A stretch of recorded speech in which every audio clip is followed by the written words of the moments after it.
I've done so many things in my life, movies, TV, all this stuff, stand-up. But Joe Rogan, oh, my God. Back in Boston, Jesus, you're on Joe Rogan? Yeah, you've got fans, that are like all these different ages and all different kinds of people. And I'm very proud of you. Thank you. One of the things that happened, you don't remember this, but you opened for me. Many times. Louis C.K. opened for me. Nick DiPaolo opened for me. So people that want a little show business advice open for me. It helps. And then you get to go by me, and I get to watch you guys become stars. I've said I'm playing fucking Chinese restaurants in Saugus. some of the best stand-up comedy in the world is at Chinese restaurants in Saugus, and that's a fact still to this day. All those people that live there, they don't know how good they have it. Well, you know what it is? You work with these guys. You and I have worked with guys that are like genius, a transcendent, whatever word you want to use. But doing stand-up is not about being funny. It's about going into these shitholes and like developing this extra skin. You're a martial artist, and sort of you have kind of that mentality. But, when I started, it was like I came from, I was an actor. I was a very serious person. I was like an actor, and I'd do like these obscure impressions. Paul Schofield and Laurence Olivier, Resonance and all this bullshit. And I'd be playing at places like the Sugar Shack. Do you remember the Sugar Shack? Yes, I do. It was a black R&B joint, and I opened for B.B. King. Wow. Yeah, and I'm doing like John Lennon. It was very important when we started. And the black dude, do some dirty shit, man. What the fuck are you doing? Don't you know any jokes? So in the back, I get heckled. My first heckler, he said, "You suck." And I said, "Yeah, fuck you. Who are you?" He says, "I'm B.B. King. I hired you, motherfucker." Oh, no. Yeah, and then I was doing, I will never forget this. Do you remember the Channel? The Channel, yeah. The Channel, it was a rock and roll place. So I'm opening for like these bands. It was like that Blues Brothers scenes where they're throwing shit at the cage. Yeah. So the bouncer, he says, point to people and we'll throw them out. So I'd point to them, but then they bring them out in the alley and beat the shit out of them, But I'm thinking because you're a martial artist, so I've kind of got this thing about people and fighting and growing up in Charlestown. And I think back on certain incidents when I was starting doing stand-up. And I was at this place on Comm Ave, and this guy stole one of my lines. No, I know that you're big into that, right? So he goes off stage. I hit him with a right cross, and fucking goes over the tables. And I'm thinking to myself, my friend says, "I thought you wanted to be Jonathan Winters and Reds. They don't do shit like that." And then another time, we were at the Ground Round in Brighton. I'll never forget this. The Ground Round. Yeah, I'll never forget this, Joe. So I'm on, the guy on before me, the guy in the audience is throwing little ice things at him, right? So I said, my opening line, usually you try to get the audience to like you, or make them laugh or whatever. So my opening line was like, "The first motherfucker that throws something at me, I'm going to knock him out." You're not exactly setting the stage for hilarious comedy. But, How did that work? What's that? How'd that work out? Terrible. I bombed, People think, when you do this for a while, you've never bombed. I mean, there's no experience in life like bombing in Louisville, Kentucky. I'll never forget that. And a guy comes up to me afterwards and he says, and he was trying to make me feel good. He says, "Well, I could tell by your tone you're funny." Ah! But I'm doing shit like about subways and stuff. They don't even know what they are. Right. So those early years, there was like one, there wasn't even a comedy club. So you just kind of did it. I fell into it. What year did you start?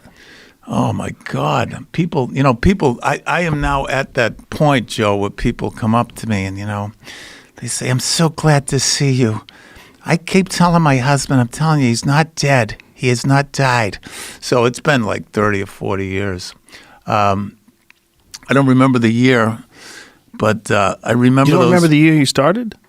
No, I don't remember. I started in '88, and you were a legend. I was a already legend back in '88. then, huh? Yeah, you were for sure, dude. I watched you one night at Nick's Comedy Stop kill so hard I thought about quitting because I'd only been doing comedy like a year, and I was like, "Fuck this! I gotta get the fuck out of this business." You know when I had that feeling?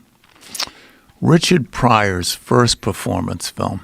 Do you remember that? Yeah. Richard Pryor Live. He filmed it in Long Beach. I went to see that with Stephen Wright, and both of us walked out. We said, we don't even want to do this. It was so intimidating. Yeah, I know that feeling, man. Yeah. Well, we got that feeling a lot in Boston, and as a kid starting out there, it was. I tell everybody that I stumbled into the greatest comedy scene in the history of the known universe. In 1988, when I started, it was insane. It was insane. Don Gavin was in his prime. You were in your prime. Rogerson. I would watch these guys go up. There was so many guys that were so fucking good. Knox was killing back then.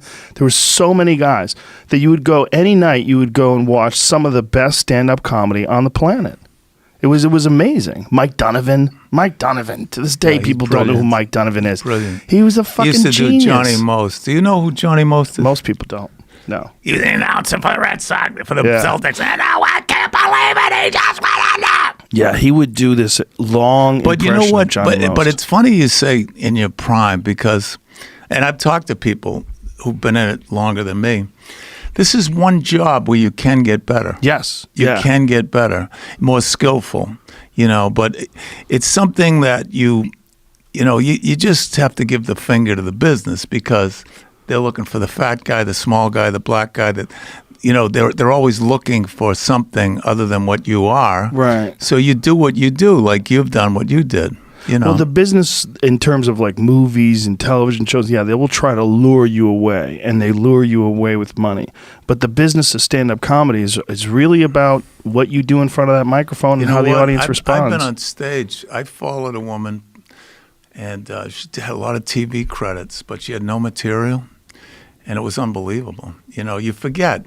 When you do something, you forget. It's like you're a trained fighter, you're a trained radio person. You forget that in order to do it, you've developed a certain set of skills. Yeah. And like in Boston, they have a St. Patrick's Day breakfast where the politicians try to be funny, and it's excruciating.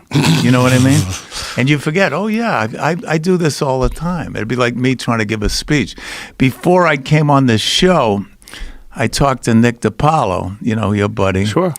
And he says, well, Joe and I always talk about politics, and I said, "Well, nobody can't help himself, though. Nobody talks to me about politics. I'm just not that smart." Good. I'm done with politics. I'm going to quit.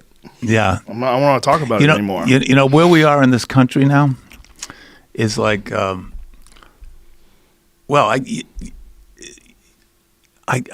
kind of I don't like to not like someone because of what they believe. So I just kind of do silly shit. I was thinking the other day with the Democrats, I'm going to run, but they got the moderate lane, the progressive lane, so I'm going to run in the breakdown lane. Just a silly little shit, I try to, keep it upbeat, whatever, but I got into this. I fell into this because I kept thinking I'm going to get an acting job and I won't do stand-up. This is going to fucking end at some point. You know what I mean? Right. And I have, like people, kids will actually ask me for advice. And I say, advice? Are you shitting me? I fell into this shit. I expected it to end. But I say, all right, you want some advice? Don't ever work at a place that's named after the guy. Like if it's Vinny's fucking pizza parlor or Joey's shithole or Bobby's money-making piece of shit. When it's named after the guy, it's never enough. What about Nick's Comedy Stop? Nick's. Now, I'm going to do something for you. Okay. We're going to play a little scene. Okay. Now, you ask me, say, is Nick's a mafia joint? Is Nick's a mafia joint? Yeah. Is Nick still around? 100%? Yeah, Nick's is around. Is it the same ownership? And do you know that there isn't 1 inch of that building that I didn't do coke in? I believe that. It was really something. I mean, it was like, I know that, I lived in L.A. many years ago, and it's like I'm driving around and say, oh, I know that spot. So with Nick's, I know every spot in the building.